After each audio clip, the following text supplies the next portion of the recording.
Well, first and foremost, thank you so much for joining us for this installment of Magically Live, where we'll be discussing social media and how to ensure compliance for all social media assets. For those of you who aren't aware, Magically Live is a series of events that we're hosting in which we pick one accessibility topic each time and take a deep dive into it. My name is Anjali Lawani. I'm our onshore accessibility consultant for Magic EdTech, and I'm joined by Tarveen. Tarveen, would you like to introduce yourself? Sure. Hi, everyone. This is Tarveen. I'm Director of Accessibility Services at Magic. Thank you so much for joining our Magically Live series. And the reason we have picked up this session is the inputs that we received from our Magically Live series last time, that people would love to hear about social media accessibility. All right, so just some housekeeping before we go ahead and jump in. So first we'll talk for about the first 20 minutes about our topic, and then there's a Q&A box in the bottom, and you can go ahead and submit your questions there. We'll answer them during the end of the session. Closed captions are enabled, so to see them, please select the CC button on the bottom of your screen. And the session is being recorded and will be shared out with all of the registrants along with the deck afterwards. So for our quote on screen, we have skip the show. Sorry, Pooja. We have skip the show off, make social media show up for accessibility, and let's make every interaction inclusive.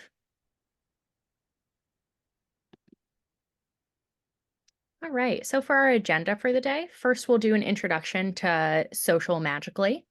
And then we'll overview some common barriers that we see within social media. We'll talk about making them compliant and talk about some best practices that we can use. And then we'll talk about why inclusive mindset is required. Then we'll go into our QA and what's coming up next for us. Okay, so accessibility for social media. Social media connects us globally, yet neglecting accessibility practices can exclude and isolate. We definitely want to commit to inclusivity and make sure that nobody is excluded from a social media experience. Why is accessibility very important within social media? Accessible content can reach more people and be more engaging if you have it in an accessible manner. A Verizon study found that 83% of users watch content with sound off, and Chatterblast found that 77% of conversations happen on videos with sound off. So creating accessible content, it truly benefits everybody. Tarveen, do you want to talk to us about some common barriers? Sure. Thank you, Anjali.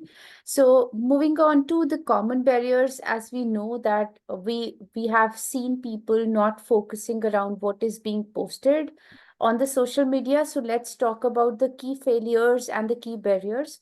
So first one is not considering the different user personas. The best example here is that you would have seen the videos, people not adding the closed caption to the videos or not even the audio descriptions. So you are leaving behind the people with visual impairment and also the hard of hearing.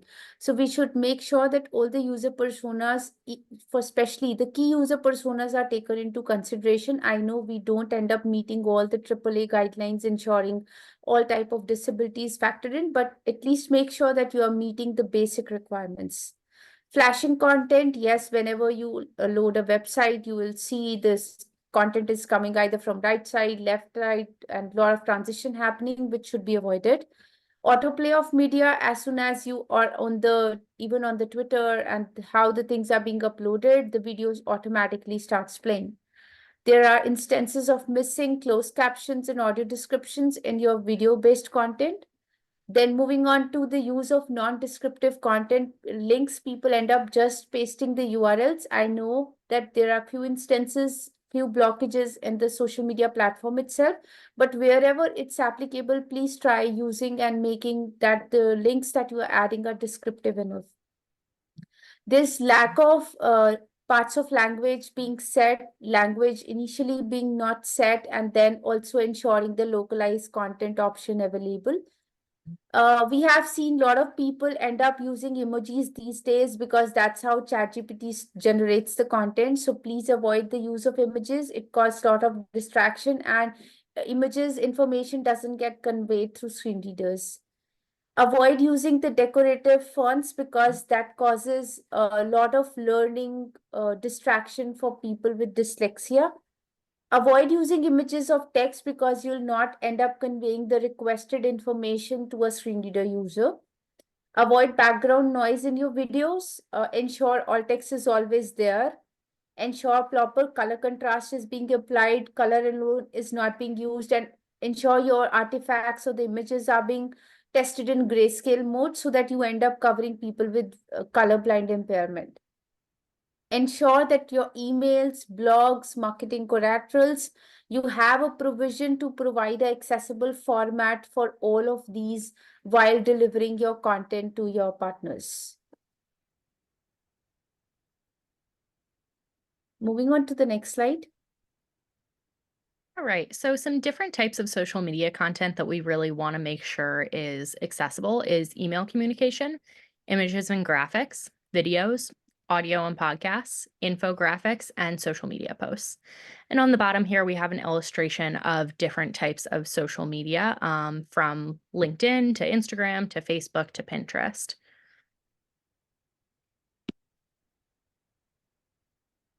All right. And now we'll talk about some best practices for email communication from Tarby. Oh, my We have apologies. the We have a poll. poll now. So our poll says, how do we ensure our emails are easy to navigate? Your first choice is by using complex coding languages. Your second choice is through semantic HTML with clear headings and bullets. Your third choice is adding more attachments. And your fourth choice is using different font colors for each line. I'll give you a minute to go ahead and answer that. We'll be talking about the basics of email communication, what needs to be done in the upcoming slides, but we love to hear from you on what is your understanding around how emails needs to be ensured that they're easy to navigate through for screen reader users.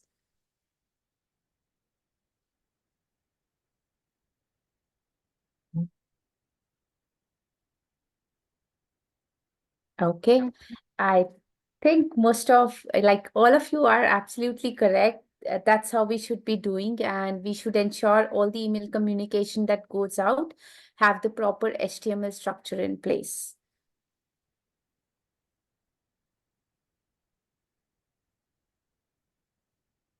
Okay. Moving on to the best practices for email communication, we have tried to categorize it. First one is the clarity in communication. Please ensure that you have a concise subject line and the content within that, because it will help user understand what is the basic need and where am I heading to. Ensure the semantic structure. This is aligned to what our question was. So use the semantic structure, ensure that you have the title defined, you have the heading level defined, there's a proper P tag associated to the main content area within your email body.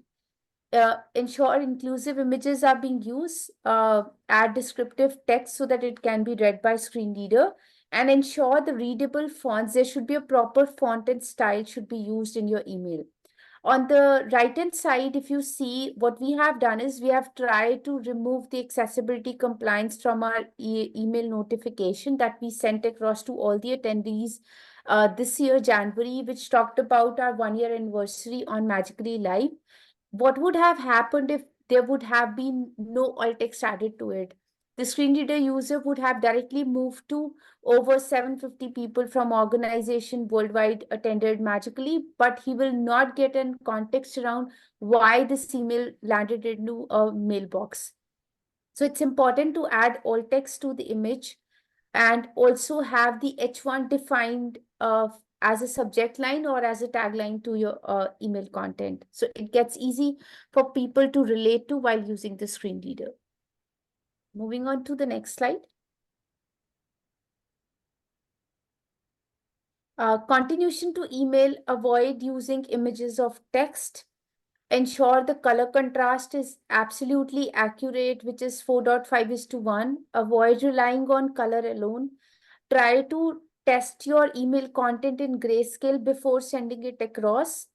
Use optimized white space between different lines so that they are easily readable when zoom or reflow is applied. Ensure accessible links are added. Avoid using generic links like click here and a complete URL added to it. Ensure you have a descriptive text associated to the link you are adding. For example, we added the link to the YouTube channel in our email, and we just completely removed the descriptive text to detail out what exactly this YouTube channel is. And also, the color contrast of the hyperlinks needs to be intact, and it should comply for the text next to it, and also the URL like link itself. So ensure the color contrast is meeting the compliance standards. Moving on to the next slide. Alrighty, so let's talk about some best practices for images and graphics. So we really want to ensure that color is not the sole informative element. So we're not relying solely on color to convey information, because this definitely causes a blocker for users with color blindness. We want to maintain high contrast, use high contrast colors between text and background. We want to make sure that those colors ensure readability to users with low vision or color blindness. We want to use descriptive alt text, so providing an alt text alternative for all images and graphics so that they can be perceived by someone using a screen reader. We want to avoid using images of text where possible, so have that text actually outlined, not just an image or a screenshot. And avoid using flashing or blinking graphics. Graphics that flash or blink can trigger seizures for people with epilepsy. And we want to make sure that we're using high resolution images so they're easy to scale down without losing quality.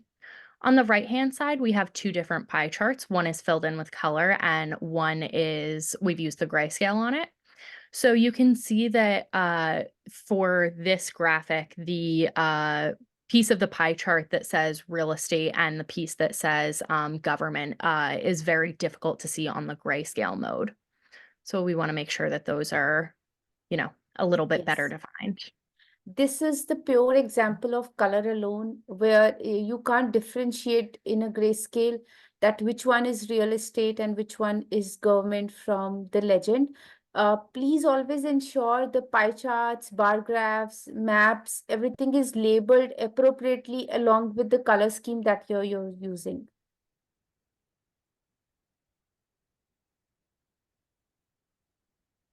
Okay, moving on to the next one. We have poll here. Anjali, over to you. Yeah. So this second poll says, what feature is essential for understanding video content without sound? Your first option is a dancing mascot. Your second option is closed captions and audio descriptions. Your third option is virtual reality integration. And your fourth option is 3D effects. Give you a minute to go ahead and answer that.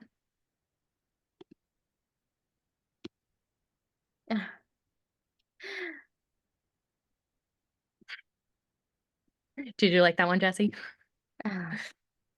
There's like a little fun option in there. Yes. I know people end up losing the interest, so we try to make sure that we all are connected during the session. I think, yes, this is absolutely correct. Closed caption and audio descriptions are much needed to ensure compliance and to achieve what can't be delivered through sound. And we'll be talking in the upcoming slide. Okay, best practices for video. I'll firstly share my experience. People always end up getting confused that is it like audio description a 2.1 AA requirement, or is it a 2.1 AAA requirement? So as per the guideline, we have three guidelines: 1.2.5, 1.2.3, and 1.2.7. Audio description fall under the category of 1.2.5, and we need to ensure that they are being added as part of your standard videos. I know there is a lot of work to be done to convey the audio descriptions, but try to understand what if I am a visually impaired person, I don't get information of what's happening in my video. I have full rights to see and get information on what's being displayed. So audio description is the mechanism to convey that information. Now let's talk about video. It's not only about conveying the information in a video through a video player, but we also need to ensure that the video players that we are using, there are nth number of video players in the market, but please ensure that it is accessible. It has accessible seek bar. There's an option of AD and CC buttons. There's a speed control, play and pause button, volume button, slider, and a full screen mode. Full screen mode is when you end up viewing the content in a larger window, which is very important. And I have seen many a times the a full screen is disabled and video is shown in a very small window, which gets very difficult for a low vision user to see through the content that's there. Add closed captions, transcripts, and audio descriptions to ensure compliance. Again, we have covered the audio description. Avoid autoplay for any of the video and avoid background noise. Uh, this is only for the social media, but there is a long list that we need to follow if we are delivering our content or any information within our product through a video. So it has a good long list, but for social media, just focus on these parameters and we are good. Moving on to the next slide. All right, so some best practices for audio and podcasts. We want to make sure that we have an accessible audio player. So that means that it's keyboard and screen reader compliant. So it'll have a seek bar, it'll have an information button, it'll have speed control, it'll have a play pause button, so none of that autoplay stuff, and it'll have a volume button and a slider. We want to make sure that we have transcripts. These are obviously very advantageous for people with disabilities, but many people like to use transcripts simply to skim through content.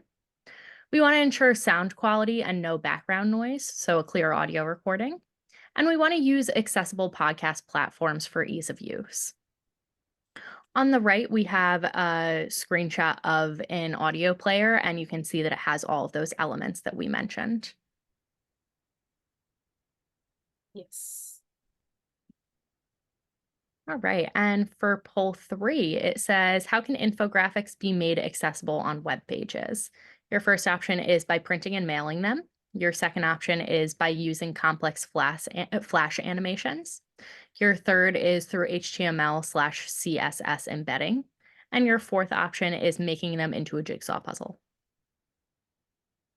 You can go ahead and guess which our fun answer is on this one.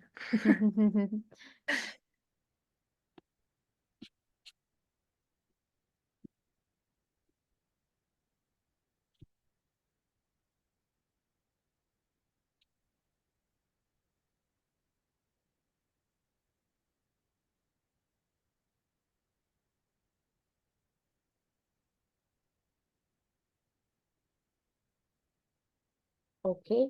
Again, I think all of us are absolutely correct, and we are delivering it through HTML and CSS embedded formatting. So we are good.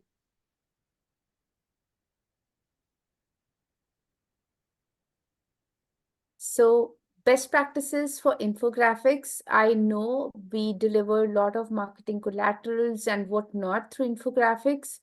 And but we need to ensure that there is a transcript or a layer written along with this to convey how we are delivering it, what is the information that's in there.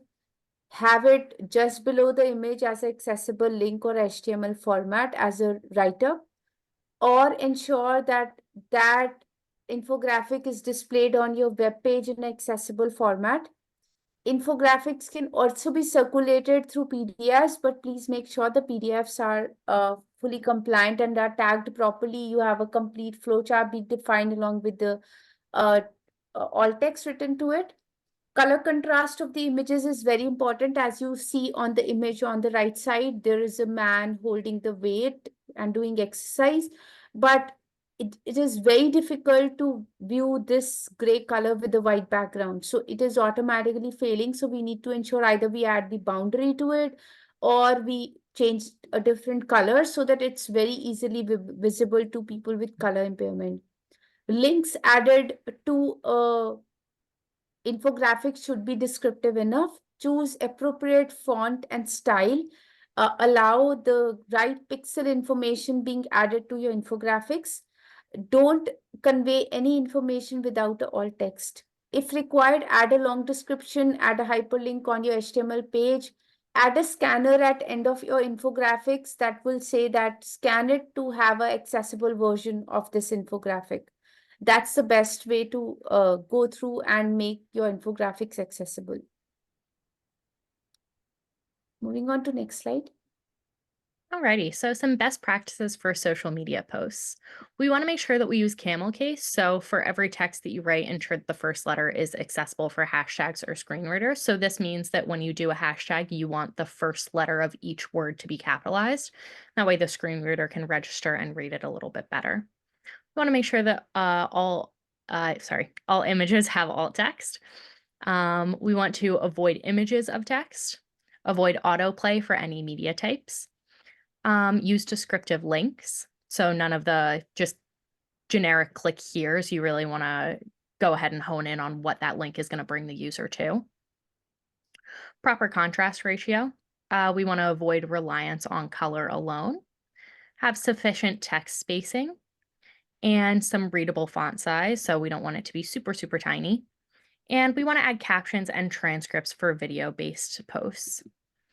And on the right-hand side, we have an image of non-compliances for, images of text and color contrast failures in multiple instances on this image. Okay. Now comes why we need to be inclusive. It is very important to ensure that you have open doors for everyone. It is not just about compliance, it is about ensuring that we are fully accessible, we have inclusion for everyone. We should champion and move towards the end goal to ensure we are fully compliant. I know it's a journey, it can't be done in a day, but let's cultivate that strength that yes, we all are here to ensure we are delivering the accessible product. The way it is very easy for people to adapt, oh, we have a new technology, now we need to move from HTML to React. At that point, no one talks about budget, but whenever it's accessibility, everyone is worried about budget and timeline. It's not something that is required from a technology standpoint. It is something that needs to be factored into the roots of your organization, so that even the social media post from your product to your final deliverable, whatever goes out, external, internal, needs to be accessible, and we need to drive that change across the organization. So I think we have started seeing on the LinkedIn, people have started posting, can you ensure that you have captions activated? Can you ensure you use camel case so that it's readable? Whatever information you are posting, let's make sure that it is accessible and it's inclusive. Absolutely. Alrighty, so now for our Q&A portion. We have a couple in the chat and then a couple in the QA box, so we'll take them in. First, we have Sylvia asked, what is an AD button? So AD stands for audio description, and this is in a video, it goes along with the closed caption, but it describes visually everything that's happening in the video for a user with visual impairments. Tarveen, do you have anything you want to add to that? No, I think this is absolutely right. Okay, awesome. And we have another question. What's the best player you have found for video and audio to ensure accessibility? I like Able Player, but are there other ones? Yes, there are many other players which we have seen for our partners. I'm not sure we are okay to disclose, but there is one player that is Vidler player. It is just fantastic and it has all the required features and it is fully compliant. All right. And then someone else asked about an accessible podcast platform example. Okay, this one I need to look into before I confirm. So Kelly will get back to you with the fully compliant podcast platform. Okay. And Kevin asked, I've found that only the owners of some posts believe that their content is accessible. However, we need to test polls with assistive technology to be sure, or test posts, sorry, not polls, with assistive technology to be sure. Example, use a screen reader. You're absolutely right, Kevin. We want to make sure that everything's accessible for screen readers.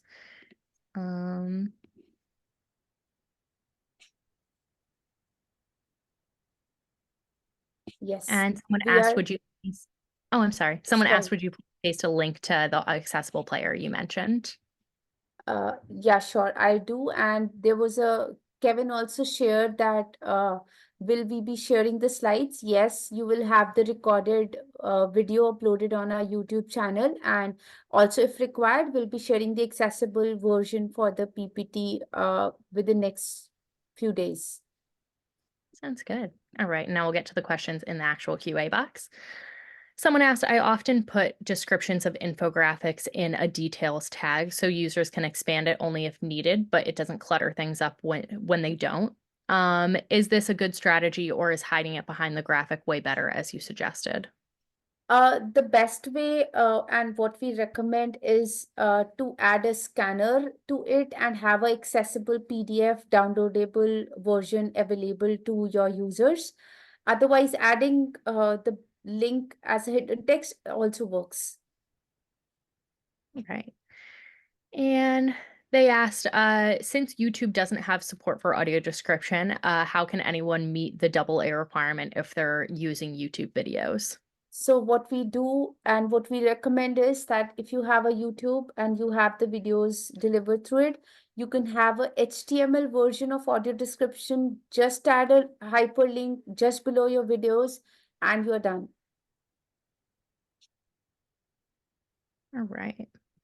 And for our last question, it says, for a pie chart, should there be borders around the pie pieces to help with readability? Yes, absolutely. That's needed and it helps you bifurcate between the colors and also convey the information appropriately. Anjali, we have few questions in the chat as well. And then one more says, with platforms like Instagram and TikTok for videos, how can we include audio descriptions? Can you Well, I know repeat the TikTok isn't something that you're very familiar, right? They don't have it over in India. Only have use? closed. But yes, Instagram also we have seen there is no provision, no option. But I have seen people end up using the closed captions to the videos or the small uh, reels that they post. So I think we are trying to meet whatever best we can do. But there's no provision of audio description, and the platforms don't say that they are fully compliant. Absolutely. All right. I think we got all of them, but if you see any others, by all means, read them. Well, I do see one very exciting one that if we skip to the next slide, we can answer. Yes, we'll just move to the next slide. I think we are good, and I'll be sharing the link in a separate email with you on the accessible player.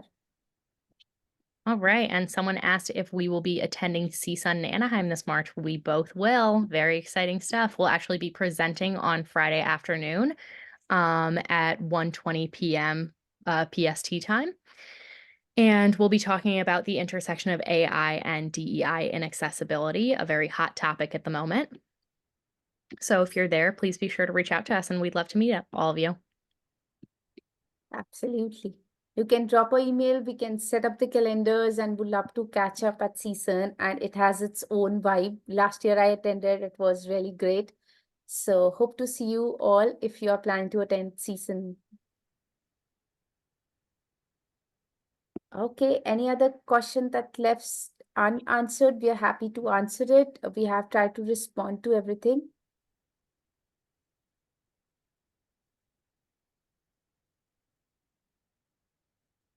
Yes, Kevin, I agree. DI doesn't always include accessibility. That's what we have on slide, that when we talk about DEI, where is A? No one talks about A in DEI.